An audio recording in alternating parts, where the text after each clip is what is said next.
परदेसी इस भाइयों, वक्त आप बहरीन में जो हालात चल रहे हैं, जिस तरह फ्लाइट्स कैंसिल हो रही हैं, इसमें हमारे जो बेचारे पाकिस्तानी परदेसी भाई हैं, इनका कोई कसूर नहीं है। पिछले 2-4 रोज से मुझे कुछ मैसेजेस मौसूल हो रहे हैं, तकरीबन 4-5 लोगों के भी मैसेजेस और भी कल मौसूल हुए। परेशान थे, पूछ रहे थे, शाहजेब भाई हमारा वीजा खत्म हो गया है, ग्रेस पीरियड भी खत्म हो गया, बस 2-4 दिन रह गए, अब क्या हम जो हैं वो बहरीन में गैर कानूनी हो जाएंगे या हमें पुलिस पकड़ लेगी? कुछ के ग्रेस पीरियड स्टार्ट हो चुके थे, कुछ का बचा हुआ था, कुछ का विजिट वीजा बचा हुआ था, यानी काफी सारे जो है ना मामला थे। इन सब का एक ही जवाब है भाइयों, बात को जरा ठंडे दिमाग से समझें। जंग के हालात हो या फ्लाइट्स की बंदिश हो या कोरोना जैसी कोई बात हो, कोई भी मुल्क आपको जबरदस्ती बाहर नहीं फेंकता अपने मुल्क से।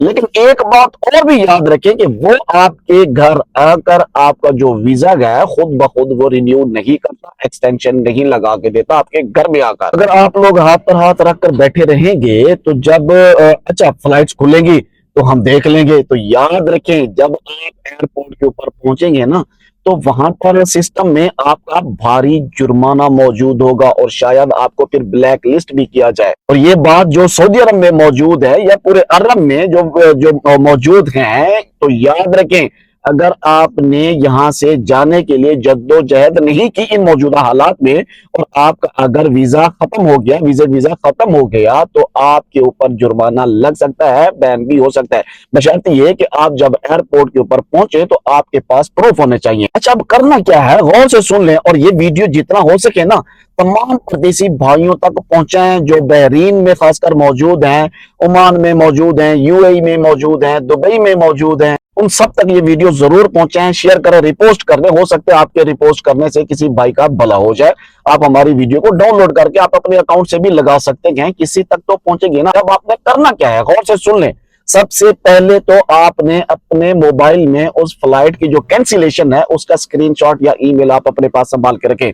चाहे सऊदी अरब वाले हैं, दुबई वाले हैं, यूएई वाले हैं, सब लोग जो भी आपने फ्लाइट बुक की और वो कैंसिल हो गई, या आपने ट्राई किया और वो कैंसिल हो गई, फ्लाइट नहीं गई या नहीं मिली, आपको टिकट नहीं मिली, इसके जितने भी शवाहिद है आपके पास, जो प्रूफ है, वो सारे स्क्रीनशॉट ईमेल वगैरह अपने पास सेव करें।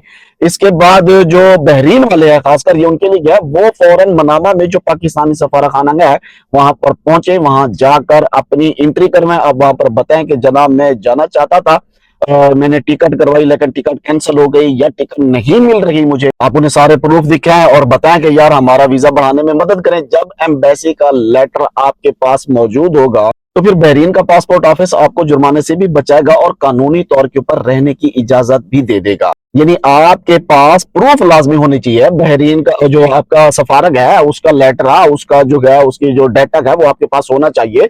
फिर आपको एयरपोर्ट के ऊपर कोई जुर्माना नहीं होगा, ब्लैक लिस्ट नहीं किया जाएगा, आपको जाने दे दिया जाएगा। लेकिन हाथ के ऊपर हाथ रखकर बैठे नहीं रहना। अब आते हैं इस सबसे बड़े सवाल की तरफ जो सब लोगों ने मुझसे पूछा कि शाहजेब भाई क्या हम बहरीन से अगर सऊदी अरब जा सकते हैं और वहां से हम पाकिस्तान की फ्लाइट पकड़ कर जा सकते हैं, तो क्या हम आ सकते हैं सऊदी अरब में? भाई ये आइडिया सुनने में तो बड़ा जबरदस्त लगता है, लेकिन इसकी जो असल हकीकत है ना वो भी सुन ले। अगर आपके पास सऊदी अरब का वीजा पहले से मौजूद है, विजिट वीजा मौजूद है, उम्रा वीजा मौजूद है, तो आप काजवे पार करके या हवाई सफर के जरिए आ सकते हैं। लेकिन अगर आपका बहरीन का ग्रेस पीरियड खत्म हो चुका है तो बॉर्डर वाले या एयरपोर्ट वाले आपको रोक लेंगे। वो कहेंगे पहले बहरीन का हिसाब किताब क्लियर करो फिर सऊदी अरब में दाखिल होना, यानी वो आपको सऊदी अरब में नहीं आने देंगे अगर आपने बहरीन का हिसाब किताब क्लियर नहीं किया होगा। तो खुलासा ये है कि सऊदी अरब का रास्ता तभी काम करेगा जब आपका बहरीन का वीजा अभी तक कानूनी तौर के ऊपर वैलिड होगा।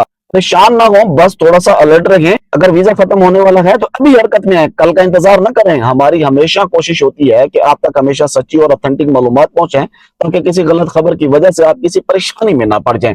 अगर आप इकामा, मतलब हरू, पासपोर्ट वगैरह के बारे में मजीद मालूमात चाहते हैं तो हमारे इस चैनल अकाउंट को फॉलो, सब्सक्राइब जरूर कर लें।